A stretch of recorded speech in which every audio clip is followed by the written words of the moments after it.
మహబూబాబాద్ జిల్లాలో నిన్న రాత్రి నుంచి కురిసిన అతివృష్టి వలన రైతులు భారీగా నష్టాన్ని ఎదుర్కొంటున్నారు. కొత్తగూడ మండల కేంద్రంలో వాగులు వంకలు పొంగిపొరలడంతో రాకపోకలకు ఆటంకం కలిగింది. గూడూరు మండలం భూపతిపేట జాతీయ రహదారిపై ఆరబోసిన మొక్కజొన్నలు తడిచి మొలకలు వచ్చాయి. అమ్మాల్సిన ధాన్యం నాశనం కావడంతో రైతులు తీవ్ర ఆందోళన చెందుతున్నారు. ఎన్ని రోజులు కష్టపడి పండించామో ఇప్పుడు పాడవుతుందంటూ రైతులు లబోదిబోమని బోర్న రోధిస్తున్నారు. ప్రభుత్వం కొనుగోలు కేంద్రాలు ఏర్పాటు చేసి ఈ ధాన్యాన్ని కూడా తీసుకోవాలని రైతన్నలు వేడుకుంటున్నారు. ఇప్పటికైనా ప్రభుత్వం తమను ఆదుకోవాలని కోరుకుంటున్నారు.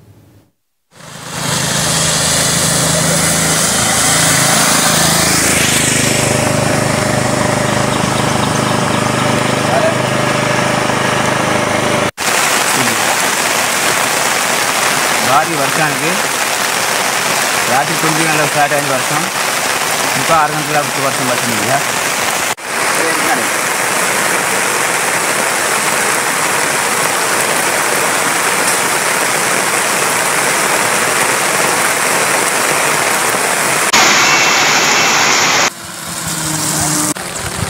పేరు చెప్పు. మొక్కజొన్న రాత్రి భారీ వర్షాలు పరిస్థితున్నాయి. ఎవరు గవర్నమెంట్